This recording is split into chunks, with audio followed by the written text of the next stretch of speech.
Dans cette vidéo, je vais vous proposer quelques conseils pour du matériel à avoir lorsque vous débutez en facilitation graphique. Tout d'abord, vous allez avoir besoin de papier. Prenez tout simplement des feuilles A4 de votre imprimante, ce sont des feuilles 80 grammes minimum.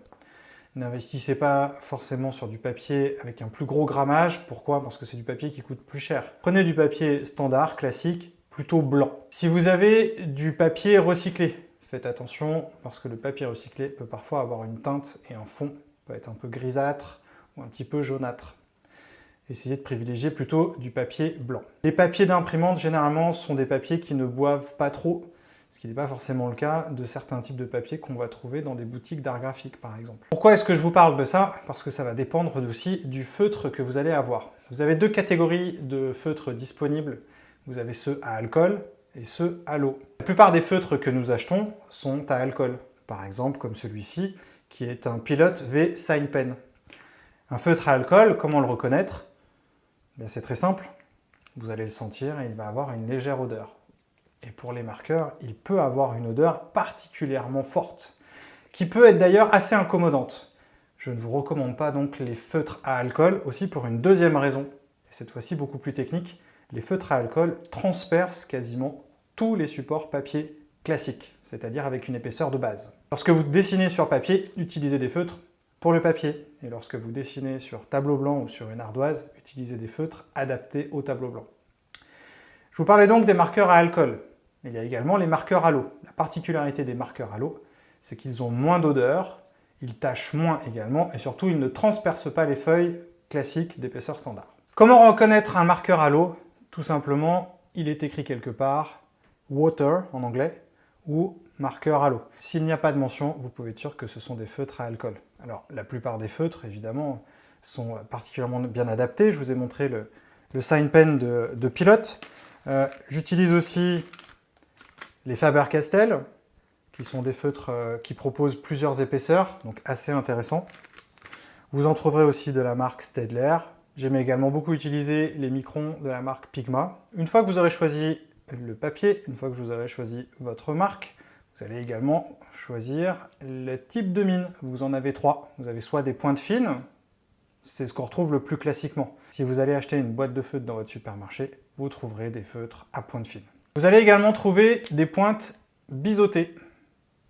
Les pointes biseautées ont l'énorme avantage de vous permettre d'avoir différents types d'épaisseurs, puisque le biseau va vous permettre de jouer sur l'angle du poignet et donc d'avoir différents effets. Et enfin, vous avez les pointes dites les pointes brush. Ce sont des pointes pinceau. Quand vous appuyez très fort dessus, ça va vous permettre de colorier une grande surface. Il est vrai que colorier avec des pointes fines, c'est beaucoup plus compliqué si vous commencez à travailler sur une surface plus grande qu'une feuille A4. D'ailleurs, souvent, colorier sur du A4 avec des pointes fines peut devenir un exercice assez laborieux. Vous allez donc devoir privilégier soit des pointes brush, et vous allez voir que les pointes pinceau comme celle-ci nécessitent un minimum de maîtrise parce que l'épaisseur n'est pas continue, il va donc falloir s'entraîner. Ou alors, pour colorier de grandes surfaces, vous pouvez prendre des marqueurs par exemple de la marque Proki. L'avantage des Proki, c'est que ce sont des marqueurs à l'eau. Vous avez deux types de Proki, des pointes épaisses et des pointes fines. Donc pour avoir à colorier des surfaces assez larges, eh bien prenez des Proki à pointe biseautée, ce qui vous permettra d'avoir une surface de dessin beaucoup plus large. Sur les pointes brush, vous avez une super marque qui s'appelle Tombow, T-O-M-B-O-W. Vous trouverez ça dans n'importe quelle boutique d'art graphique. Et vous avez également la marque Lyra, L-Y-R-A. Chaque marque offre une gamme de couleurs plus ou moins large, avec des dégradés. Si vous n'êtes pas à l'aise avec le choix des couleurs, je vous recommande des petites boîtes avec 10-15 feutres maximum pour ne pas vous perdre dans l'ensemble des couleurs. Si par contre vous êtes beaucoup plus à l'aise avec la colorimétrie, eh bien faites-vous plaisir et achetez des grandes boîtes de 30, 40, 50 feutres et là vous aurez tous les dégradés de jaune, de bleu, de rouge, de vert, bref toutes les couleurs de l'arc-en-ciel. Et pour un choix de couleurs vraiment éclatant, choisissez les Posca. Au-delà de la petite vanne, effectivement, les Posca, ce sont des feutres à l'eau, mais pas n'importe quoi, ce sont des feutres à peinture. Vous entendez la petite bille à l'intérieur? C'est une bille, et à l'intérieur il va falloir secouer parce qu'il y a de la peinture. Donc vous allez voir que ça fait des couleurs particulièrement éclatantes. Les Posca, je pense que ce sont les meilleures couleurs, les plus belles en tout cas. Le Posca est utilisé par tous les commerçants qui dessinent sur leur vitrine. Vous verrez que c'est généralement ça qu'ils utilisent. C'est un matériel qui coûte un petit peu plus cher. Chaque feutre va coûter 4-5 € pièce. Donc effectivement, à réserver si vous avez un petit budget. Si vous voulez du matériel professionnel, je vous recommande la marque Neuland. Des petits marqueurs qui ressemblent à ceux-ci. Pareil, ils sont disponibles en différentes pointes, biseautées, fines ou pinceaux. La particularité des feutres Neuland, c'est que ce sont des marqueurs à l'eau. Ils existent en différentes tailles, petites ou grandes. Vous allez donc pouvoir avoir des surfaces de coloriage très larges.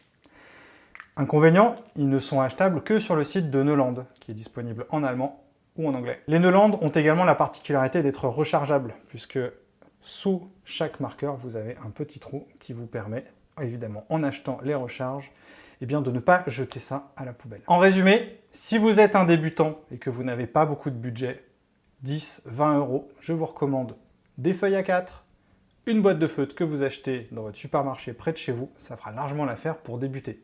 Et lorsque vous vous sentirez un petit peu à l'étroit et que vous vous direz que ce n'est pas suffisant, peut-être pas assez éclatant, que vous avez envie de faire autre chose, rendez-vous dans la boutique d'art graphique la plus proche de chez vous ou sur internet.